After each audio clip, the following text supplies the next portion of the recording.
Si t'as l'impression d'être au fond des croquettes, reste sur cette vidéo, ça va peut-être t'aider. Je m'appelle Chérine, j'ai 18 ans et sur cette chaîne je poste à peu près tout ce qui me passe par la tête. Je sais pas si ça va te servir mais I don't know.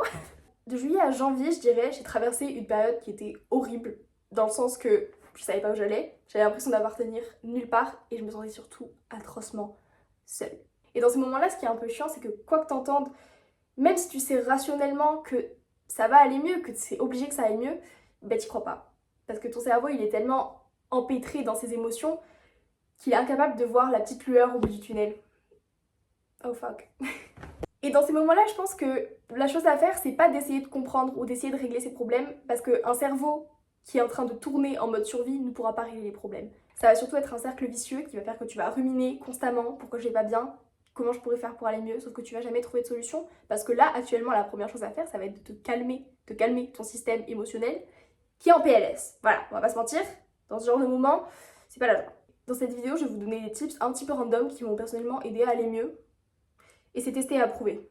Je vais pas forcément vous donner des trucs scientifiques ou des trucs qui ont été prouvés, mais je sais que pour l'avoir vécu en pratique, ça a vraiment marché pour moi et c'est des trucs tout cons. C'est-à-dire que je vais pas vous dire de commencer à aller à la salle tous les jours et que ça va aller mieux direct parce que c'est pas le cas. Honnêtement, pour avoir été au fond des croquettes et être allé à la salle tous les jours, ça ne marche pas. Voilà, ça ne règle rien du tout. La première chose que j'ai fait, c'est que j'ai fait une liste de tous les trucs qui faisaient que je ruminais constamment parce que c'était ça mon problème principal. Je ruminais, je m'enfermais dans mes émotions négatives et j'allais nulle part. Donc j'ai fait une liste exhaustive de toutes les choses qui me faisaient stresser, qui me faisaient être mal, qui me faisaient, je sais pas, juste réfléchir beaucoup trop dans ma journée, qui prenaient trop d'espace mental. Alors il y a des gens qui passent et c'est un peu stressful. Oh, elle est trop belle. Alors je vous mens pas, ça peut sonner comme de la fuite, et peut-être que d'un côté ça l'est. Mais en réalité, dans ce genre de situation, c'est marche ou crève. Tu peux pas essayer d'être valeureux quand t'essaies juste de survivre en fait. Donc j'ai pris tous les trucs qui me faisaient me sentir mal et j'ai essayé au maximum d'éloigner ces sources. Donc toutes les personnes qui me faisaient réfléchir, qui me faisaient me remettre en question, qui me faisaient me sentir mal, j'ai arrêté de rester avec elles. Je me suis éloignée brutalement de plein de gens. Mon problème c'était aussi que je me sentais très mal dans mon appartement parce que je sais pas, il y avait des mauvaises vibes. J'ai tout refait, j'ai foutu des nouvelles lumières, des nouveaux trucs, j'ai magouillé de sorte à ce que je me sente mieux chez moi. Et je pense que ça c'est aussi un truc important, c'est d'avoir un endroit où on peut se sentir bien. Et par bien, je veux pas dire aller en boîte et se sentir bien parce qu'on est complètement arraché. Ça marche pas. Ça marche pas non plus. Comme la salle tous les jours, ça marche pas non plus. Mais un endroit où on se sent en sécurité. Et pour moi, ça a été mon appartement et je pense que pour la plupart des gens, ça va être le cas aussi. Honnêtement, il y a une phase où j'ai été complètement sédentaire, c'est-à-dire que je vivais littéralement tout le temps chez moi, à part pour aller à la fac et aller faire mes courses. Et honnêtement, c'est ok. Franchement, quand on n'est pas capable de faire plus que ça, faut faire ça. C'est la seule façon d'aller mieux en fait. Une fois que j'ai réussi à éloigner toutes les sources de stress, de mal-être, toutes celles que je pouvais éloigner, évidemment on peut pas tous éloigner, et que j'ai réussi à avoir un environnement sécurisé, j'ai commencé à essayer de me sentir moi-même en sécurité au quotidien. Et par sécurité, je parle pas de sécurité en mode ne pas se faire hagar dans la rue, parce qu'on peut jamais vraiment être en sécurité par rapport à ce côté-là, mais je parle de sécurité émotionnelle. C'est-à-dire, on évite les montagnes russes. Et ça peut paraître complètement bizarre de dire ça. Quand je dis éviter les montagnes russes, on évite de monter trop haut et de descendre trop bas. Et ça commence par éviter de monter trop haut. Alors quand je dis haut, je parle pas de joie en soi-même, parce que c'est complètement con de se dire je vais pas être heureux parce qu'après je vais être trop malheureux, genre don't do that. Mais je parle de tous les trucs hyper stimulants qui te procurent beaucoup trop d'adrénaline, beaucoup trop de dopamine d'un coup. Donc j'ai arrêté d'aller en boîte. J'ai arrêté d'accepter les plans de dernière minute. J'ai arrêté de voir 10 milliards de mecs. Et honnêtement, ça fait hyper sédentaire qui déteste sa vie, mais je me suis jamais sentie aussi bien qu'à ce moment-là. Et je vous dis pas ça en mode aller en boîte c'est nul, voir des mecs c'est nul, mais je vous dis que dans ce contexte-là, c'est pas la chose à faire. C'est des choses qu'on fait quand on est assez stable émotionnellement pour encaisser le contre-coup. Parce que quand je rentrais de boîte, j'étais en train de décuver, j'étais en PLS, j'étais au fond des croquettes.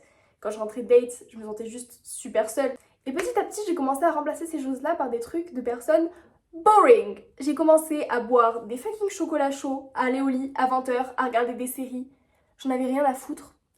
Et c'était littéralement le genre de personne que je méprisais avant parce que j'étais en mode I mean, on est jeune, autant enjoy la vie tant qu'on le peut encore. Le truc c'est que la vie on peut pas l'enjoy si on n'est pas heureux. De la façon dont je parle, on dirait que je dis juste de parler à personne et de rester seule, c'est surtout pas la chose à faire. Je vous dis juste de vous éloigner des personnes qui vous font pas vous sentir bien. À ce moment-là, j'ai commencé à me rapprocher de personnes desquelles je m'étais éloignée en début d'année parce que j'ai rencontré de nouvelles personnes Évidemment, les fréquentations tournent, mais je me suis rendu compte que j'avais oublié les personnes qui avaient vraiment été là pour moi et qui comptaient vraiment. Et je pense que c'est important de pas rester seule.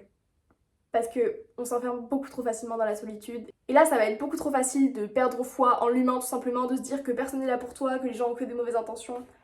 Faut pas sombrer là-dedans. Il faut s'entourer de peu de personnes, mais des bonnes personnes. Cette phase, qu'on soit bien d'accord, elle est temporaire. C'est pas une phase que j'encourage à poursuivre toute sa vie. Ça te fait plaisir de faire ça, honnêtement, grand bien t'en face, continue. Personnellement, j'aime trop cette DA de juste faire ma vie, avoir mes objectifs et être de mon côté. Donc pendant à peu près un mois et demi, je suis devenue cette personne, cette espèce d'ermite qui se couche tous les jours à la même heure, qui se lève tous les jours à la même heure, qui a des routines hyper strictes et qui n'y déroge pas. C'est-à-dire que les gars, ma vie, c'était... Je me réveillais le matin, je me préparais, j'allais à la fac, j'allais à la salle le soir, je rentrais chez moi, cuisine, ménage, lit. Et je profitais juste de prendre le temps de chill pendant 1 heure, 2 heures tous les soirs. Et en fait, je saurais pas vous expliquer comment, mais ça m'a fait redescendre. C'est-à-dire qu'avant ça, mes journées étaient complètement aléatoires. Je pouvais jamais savoir ce que j'allais faire le lendemain, je pouvais jamais me douter d'où j'allais dormir, d'où j'allais aller.